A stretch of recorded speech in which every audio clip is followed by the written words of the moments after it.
Hello friends, welcome to my channel. I am Dr. Veena Sethi, Associate Professor in Chemistry, and my today's topic is hard and soft acids and bases. इस chapter के अंदर I already have uploaded many videos.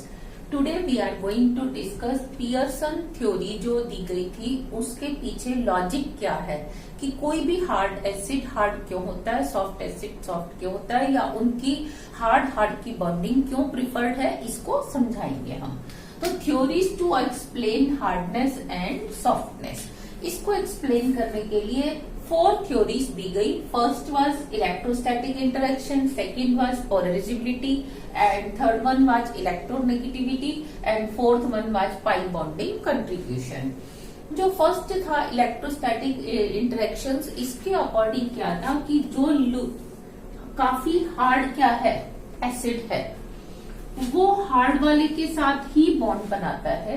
Y? Because कि इनका जो interaction है वो कैसा होता है, आयनिक होता है या इलेक्ट्रोस्टैटिक इंटरेक्शन होता है, क्योंकि ये इस तरह से पोलराइज्ड नहीं होगा और ये भी पोलराइज्ड नहीं होगा, तो यहाँ चार्ज का सेपरेशन बना रहेगा, ये प्लस प्लस रहेगा, माइनस माइनस रहेगा, इलेक्ट्रॉन डेंसिटी दोनों के बीच में नहीं आएगी। तो because of strong electrostatic interactions जो है वो हार्ड एसिड और हार्ड बेस की बॉन्डिंग क्या होती है, स्ट्रॉन्ग होती है और वो फेवर्ड होती है।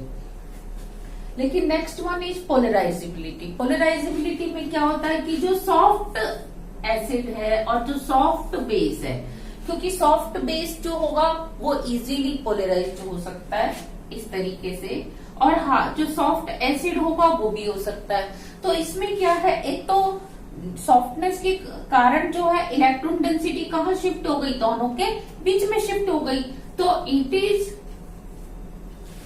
Favouring formation of covalent bond. Covalent bond फिर क्या होते हैं, स्ट्रॉन्ग बॉन्ड होते हैं। तो इस तरीके से पोलराइजेबिलिटी अगर दोनों की ही ज्यादा है, जो कि सॉफ्ट के केस में होता है, तो वो सॉफ्ट का बॉन्ड क्यों स्टेबल है उसको हम इससे समझाते हैं कि इनमें जो बॉन्ड बनता है वो कौन सा बॉन्ड बनता है, कोवेलेंट बॉन्ड बनता है। लेकिन अगर इसके अदर देन हम क्या करते, एक तो सॉफ्ट लेते और एक हार्ड लेते, या ये वाला सॉफ्ट लेते और ये हम हार्ड लेते, तो क्या होता, ये तो प्रिफर करता आयनिक बॉन्डिंग, लेकिन ये कौन सी बॉन्डिंग प्रिफर करता, कोवेलेंट। फिर इसमें ये वाला कोवेलेंट और ये आयनिक, तो इससे क्या होता, ना तो वो पूरी कोवेलेंट ही बन पाती ना पूरी आयनिक। तो इसलिए सॉफ्ट हार्ड और hard soft interactions are not very much favoured. इसके बाद आता है third factor, electronegativity. Because it is seen in many cases कि जो हार्ड एसिड्स हैं जैसे लिथियम, सोडियम, या जो हार्ड बेस है लाइक फ्लोराइड, ऑक्साइड, इनकी नेगेटिविटी क्या होती है, ज्यादा होती है। तो इट मीन्स हार्ड नेगेटिविटी वाले मोर नेगेटिविटी वाले कैटायंस मोर नेगेटिविटी वाले एनायंस के साथ बॉन्ड फॉर्मेशन प्रीफर करते हैं, और जो लेस वाले हैं जैसे कि सीजियम है, ये किसके साथ फेवर करता है, लेस इलेक्ट्रोनेगेटिविटी वाले के साथ। तो इस तरीके से electronegativity will also give idea कि किसका बॉन्ड किसके साथ क्या बनने वाला है, स्ट्रॉन्ग बनने वाला है। Next is pi bond contribution. जो सॉफ्ट एसिड्स होते हैं, जैसे कि डी ब्लॉक में जो सॉफ्ट एसिड्स हैं, उनमें लोअर ऑक्सीडेशन स्टेट हम कंसीडर करते हैं ट्रांजिशन, फर्स्ट ट्रांजिशन सीरीज की। तो जब लोअर ऑक्सीडेशन स्टेट हम ले रहे हैं तो उनके पास डी में क्या होंगे, 1 2 3 4 5 6 7 कुछ भी इलेक्ट्रॉन्स होंगे। तो ये इलेक्ट्रॉन्स जो हैं they are present in D subshells, ये डी सबशेल्स में प्रेजेंट है। और अगर आपने अब इसकी सॉफ्ट बेस से जो कि पाई बॉन्ड बनाता है, जिसके पास पाई बॉन्ड है ऑलरेडी, जैसे कि C डबल बॉन्ड O मैंने ले लिया, इसको ट्रिपल भी लिख सकते हैं, डबल भी।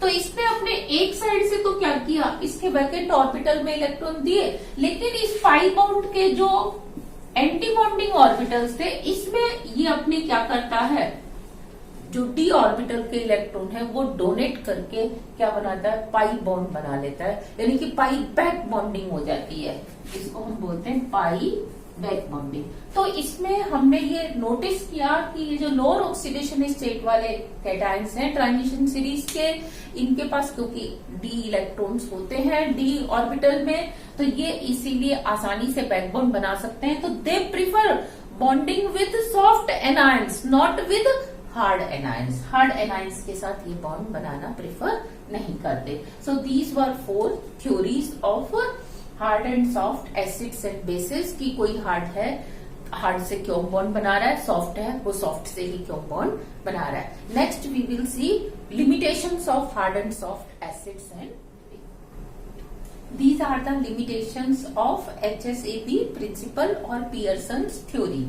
इसमें जो फर्स्ट लिमिटेशन है वो क्या है कि this theory is too much general, no sharp line between soft and hard. कि इसने कहीं भी ऐसा नहीं कहा कि इस लाइन से इधर सारे सॉफ्ट हैं और इस लाइन से उधर सारे क्या हैं हार्ड। उसने क्या किया, धीरे धीरे हार्डनेस को डिक्रीज किया, सॉफ्टनेस को इंक्रीज किया और बीच में कुछ आयंस क्या दे दिए, बॉर्डर लाइन आयंस भी दे दिए। और उनमें भी कोई शार्प लाइन नहीं है कि यहाँ तक बॉर्डर लाइन है, यहाँ तक हार्ड है, इसके आगे सॉफ्ट है।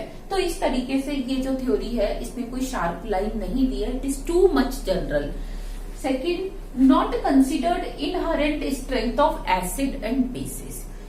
एसिड और बेसिस की इनहेरेंट स्ट्रेंथ की वो स्ट्रॉन्ग एसिड है या स्ट्रॉन्ग बेस है, इसको इस थ्योरी ने कहीं पे भी कंसिडर नहीं किया। इसीलिए ये थ्योरी केवल वही एप्लीकेबल होती है जहां एसिड और बेसिस की जो इनहेरेंट स्ट्रेंथ है वो क्या है, ऑलमोस्ट इक्वल है। यानी कि आप हार्ड और सॉफ्ट का अगर कोई कॉम्प्लेक्स बना हुआ है और आप उसकी दूसरे एसिड से रिएक्शन करा रहे हो तो वो क्या होगा, उसमें से उसको रिलीज कर पाएगा या नहीं, ये तभी पॉसिबल है जब रिलीज होने वाले एसिड और आने वाले एसिड की अगर जो स्ट्रेंथ बराबर है, तब तो ये हम कह सकते हैं कि हार्डनेस सॉफ्टनेस वर्क करती है। लेकिन अगर उनकी उसमें बहुत फर्क है तो हार्ड वाला एसिड सॉफ्ट को डिस्प्लेस कर सकता है या सॉफ्ट वाला एसिड हार्ड एसिड को डिस्प्लेस कर सकता है। तो देखो इसको मैं इस तरीके से समझाती हूँ कि यहाँ सल्फाइड आयन ने हाइड्रोजन फ्लोराइड से रिएक्शन की। सल्फाइड आयन क्या है, सॉफ्ट है, ये हार्ड और हार्ड का एक कंपाउंड है। जब हम इन दोनों की रिएक्शन कराते हैं तो क्योंकि इसकी इनहेरेंट स्ट्रेंथ, सल्फाइड की इनहेरेंट स्ट्रेंथ क्या है, ज्यादा है फ्लोराइड से, तो ये क्या करता है, इसमें से फ्लोराइड को डिस्प्लेस कर देता है और ये रिएक्शन फॉरवर्ड डायरेक्शन में कंटिन्यू होती है। तो इट मीन्स यहाँ आने वाले एसिड बेस की और फ्लोराइड की जो इनहेरेंट स्ट्रेंथ है उसमें काफी फर्क है, तो इसीलिए हार्डनेस सॉफ्टनेस वाला रूल नहीं लग रहा। सिमिलरली जब हम हाइड्रोक्साइड आयन की रिएक्शन मिथाइल मर्करी सल्फाइड से कराते हैं तो हम क्या देखते हैं, हालांकि सल्फाइड सॉफ्ट है और ये सॉफ्ट है तो ये अपने आप में एक स्टेबल कॉम्प्लेक्स है, लेकिन OH माइनस की इनहेरेंट स्ट्रेंथ क्या है, ज्यादा। तो ये वाला बेस और ये वाला जो बेस है वो दोनों क्या करते हैं, जब रिएक्शन करते हैं तो ये इसमें से सल्फाइड को डिस्प्लेस करके खुद आ जाता है और OH माइनस की हम क्या कंसिडर करते हैं कि इनहेरेंट स्ट्रेंथ सल्फाइड से क्या है, बहुत बहुत ज्यादा है। लेकिन देखो इस केस में यहाँ पे क्या है कि इनहेरेंट स्ट्रेंथ जो है वो बराबर है। यहाँ इनहेरेंट स्ट्रेंथ में बहुत फर्क था, यहाँ इनहेरेंट स्ट्रेंथ बराबर है। जैसे CH3 मर्करी फ्लोराइड और हाइड्रोजन सल्फाइड, इसमें ये सॉफ्ट है, ये हार्ड है और ये सॉफ्ट है। तो हम क्या देखते हैं कि ये वाला कॉम्प्लेक्स बन जाता है, हार्ड से रिएक्शन कर लेता है, ये हार्ड और ये सॉफ्ट और सॉफ्ट कर लेता है। सिमिलरली यहाँ पे ये सॉफ्ट है और हार्ड है, मिथाइल मर्करी हाइड्रोक्साइड और ये हाइड्रोजन सल्फाइड, तो इसमें ये दोनों सॉफ्ट है और ये क्या है, हार्ड और हार्ड। तो ये वाला रूल तभी चलता है जब इनहेरेंट स्ट्रेंथ जो है ऑलमोस्ट इक्वल है। लेकिन अगर इनहेरेंट स्ट्रेंथ में बहुत फर्क है तो ये exceptional reactions are also there, they are happening easily. तो इट मीन्स टू पियर्सन ने इनहेरेंट स्ट्रेंथ को कंसिडर नहीं किया था, उसने उसको अंडर एस्टिमेट किया था। तो हम ये कहना चाहते हैं कि it should not be underestimated. HSAB principle की जो लास्ट लिमिटेशन है वो क्या है, चार्ज कंसिडर किया था उन्होंने, कि ये बताया था कि ये F माइनस है और ये अगर O-2 है। अगर हम इन दोनों की हम देखेंगे तो नेगेटिविटी और चार्ज को उन्होंने कंसीडर किया था कि वो सॉफ्ट है और वो हार्ड है। जिसके ऊपर चार्ज नहीं है तो जैसे ये क्या होगा, इनके कंपैरिजन में सॉफ्ट होगा।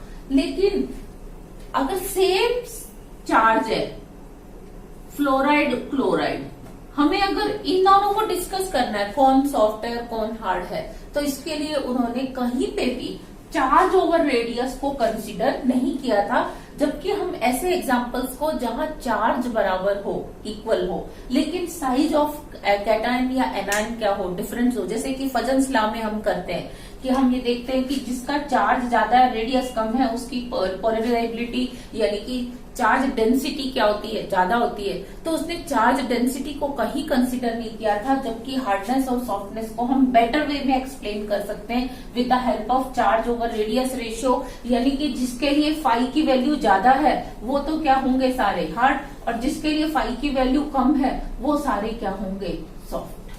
तो ये चीज उन्होंने कहीं पे भी कंसीडर नहीं की थी। तो ये थी लिमिटेशंस ऑफ पियर्सन